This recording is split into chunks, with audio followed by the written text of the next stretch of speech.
ఈ పక్క నువ్వు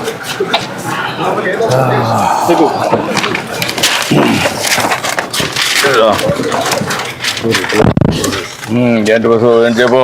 ఏమన్నా ఇక్కడండి ఇలాగ ఉన్నదండి దొరకో ఈ పక్క దొరకో. ఇంకా ఎంతమంది పిల్లలు? ఇద్దరా? ఒక ఇద్దరు అబ్బాయిలు ఒక అమ్మాయి అండి అయ్యారండి. ఏం చదివించే వాళ్ళని? పాప 10th చదివిందండి. అబ్బాయి ఇంటర్ చదివాడండి. 22 సంవత్సరాలు. పాపకేమో 25 సంవత్సరాలు అండి. అది పెద్ద అబ్బాయి ఏమో 26 సంవత్సరాలు. కొద్దిగా అనారోగ్యంగా నుండి చనిపోయాడండి. అతను 2002లో చనిపోయాడండి. పెద్ద అబ్బాయి చనిపోయాడు. పెద్ద అబ్బాయి అండి. రెండో అబ్బాయి ఇంటర్ చదివాడండి. ఏదో ఫ్యాక్టరీలో చేసుకుంటున్నాడండి ప్రైవేట్ గానండి. ఒక 8,000 అలాగే ఇస్తున్నారు. లేదండి 22 సంవత్సరాలు అండి సార్. అచ్చా, ఏం చదువుకున్నాడు వాడు? ఇంటర్ అండి. ఐటీ చదివాడండి. ఇంటర్ ఐటీ చేశాడు. ఇప్పుడు నువ్వు, మీ భార్య, కొడుకు అండి. కూతురు బయట ఉందా? బయట అండి. ఎక్కడేనండి మా మేనల్లుడికే చేశానండి. మీ మేనల్లుడికి? ఏదో దేవుడి ఇచ్చిన మీ పక్కన కూకుంటాక నేను ఎంత పుణ్యం చేసుకుంటే మీ దగ్గర కూకున్నానండి. లేదు కానీ నేను కూడా నీ విషయాలు తెలుసుకుందామని వచ్చా.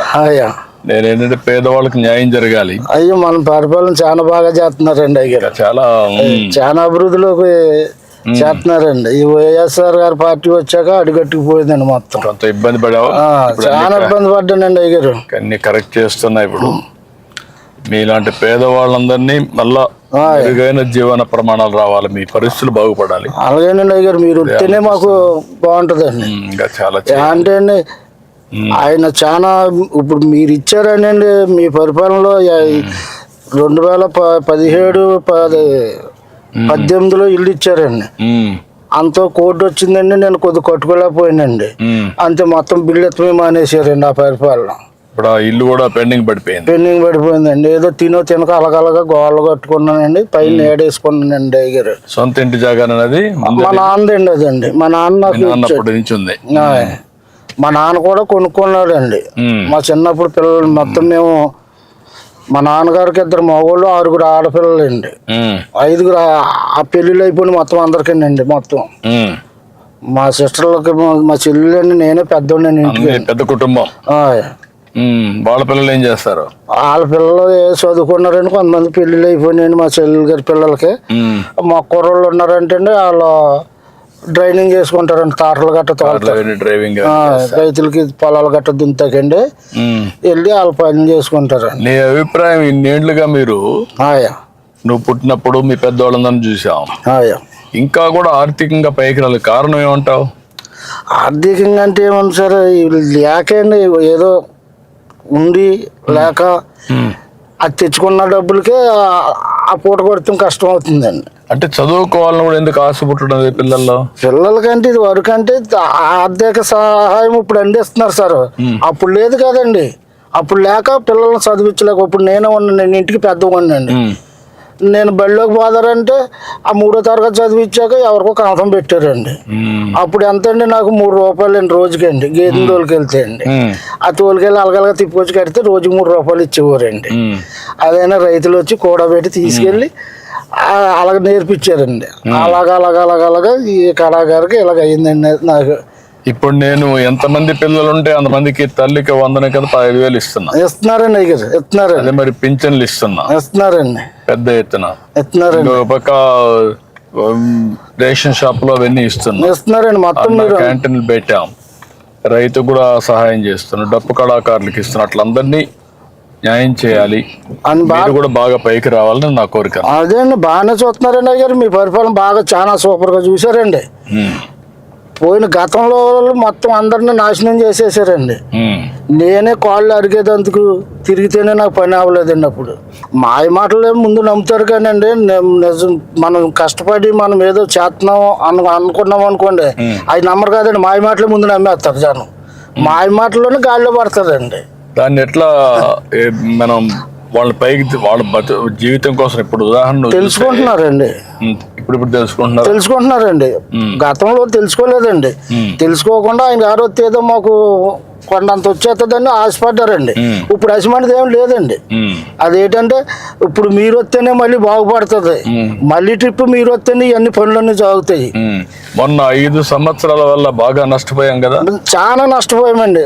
ఒక పనిముట్టు ఏది చేశారండి, ఏది చేయలేదు. ఒక రోడ్డు వేసారా లేదండి, ఒక కాలనీలు కట్టారా లేదండి.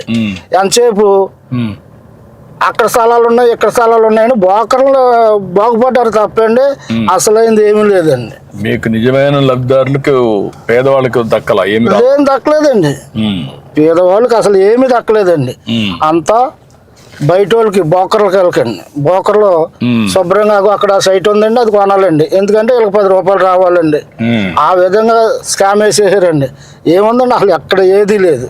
ఇప్పుడు నేను పెట్టింది ప్రతి నెల మొదటి తారీఖున పేదల సేవలో అందరూ రావాలి, అందరినీ కలవాలి, అర్థం చేసుకోవాలి, మీకు సహాయం చేయాలని పెట్టాను. దీనివల్ల నీ అభిప్రాయం ఏంటి? నా అభిప్రాయం చాలా మంది నోట్లో ఇలా పెట్టారు, చంద్రబాబు నాయుడు గారు బాగా చూస్తున్నారు మనల్ని అన్న అభిప్రాయం ప్రతి వాళ్ళు మనసులో హృదయంలో కలిగిందండి అయ్యారు. ఇప్పుడు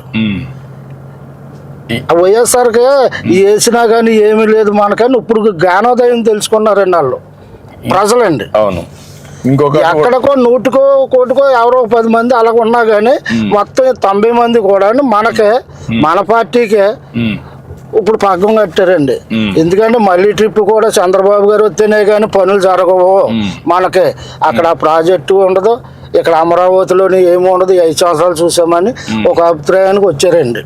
ఇప్పుడు ఇంకొక పని కూడా చేస్తున్నాను నేను. అయ్యా, నేను ఇచ్చే సహాయం ఇవ్వడం, కేంద్రం ఇచ్చే సహాయం కూడా తీసుకోవడం, రెండూ కాకుండా ప్రైవేట్ వ్యక్తులు సమాజం వల్ల పైకి వచ్చారు కొంతమంది.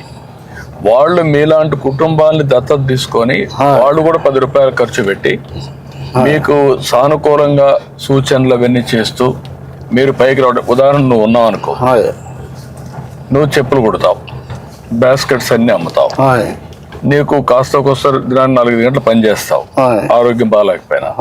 అటువంటిప్పుడు వాళ్ళు కూడా వచ్చి కొంచెం ఆర్థిక సహాయం చేసి నీకు ఆలోచనలు ఇస్తే నీకేమైనా జీవితంలో ఇంకొంచెం మెరుగవుతుందా? నేను ఇచ్చేది కాకుండా అవుతుందండి. అవుతుందండి. ఎట్లా ఉపయోగించుకుంటా అలాంటి వాళ్ళు వస్తే మీ దగ్గరికి? ఎప్పుడన్నా ఎవరన్నా వచ్చారనుకోండి సార్, చూస్తున్న అధిక పరిస్థితులు చూసి ఏదో ఒక 150 వాళ్ళ చేతిలో పెట్టి వెళ్తూ ఉంటారండి. అట్లా కాకుండా నేననేది ఏంటంటే ఒక వ్యక్తి వచ్చి నీకు సహాయం చేయడానికి, మొత్తం మీ కుటుంబానికే సహాయం చేయడానికి ఆ విధంగా నేను ఆలోచిస్తున్నా. ఒక ఆలోచన ఇప్పుడు ఆర్థికంగా పైన ఉన్నారనుకో ఒక 10 మంది, కింద ఉన్నారనుకోండి ఇలాంటి వాళ్ళు ఒక 20 మందిని దత్తత తీసుకోవాలా.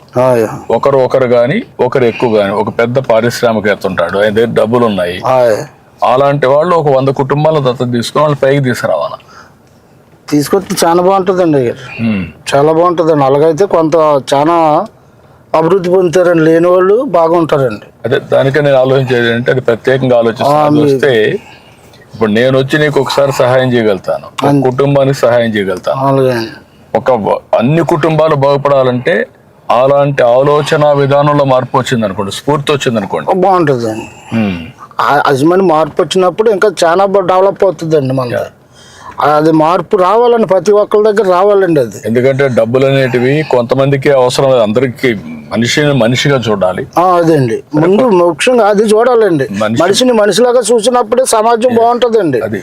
అది చూడకుండా ఉంటే ఇంకా అలాగ అట్టడుగునే అయిపోతుందండి. మీరు ఎక్కడ ఉంటారు, డబ్బులు సంపాదించే వాళ్ళు 1000 కోట్లు సంపాదిస్తున్నాడు, వాడు తినేది ఏం లేదు, మీరు తినడానికి ఏమి ఉండదు. అదండి నేను అదే ఆలోచిస్తున్నాను. దానికి ఒక పెద్ద ఆలోచన చేసి ముందుకు వస్తున్నా. అది కానీ జరిగితే నాకు జీవితంలో ఒక తృప్తి.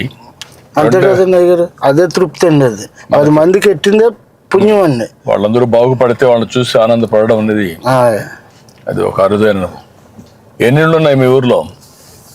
ఈ ఊర్లో చాలా ఇళ్ళు ఉన్నాయండి. మొత్తం 400 గడప ఉంటుందండి. మాదిపల్లి అండి. మాదిపల్లి 400 గడప. ఏం పని చేసుకుంటారు అందరూ? కూలి పనికి వెళ్తారండి. కొంతమంది ఏమో చదువుకున్న వాళ్ళని జాబులు చేసుకుంటారు పిల్లలు.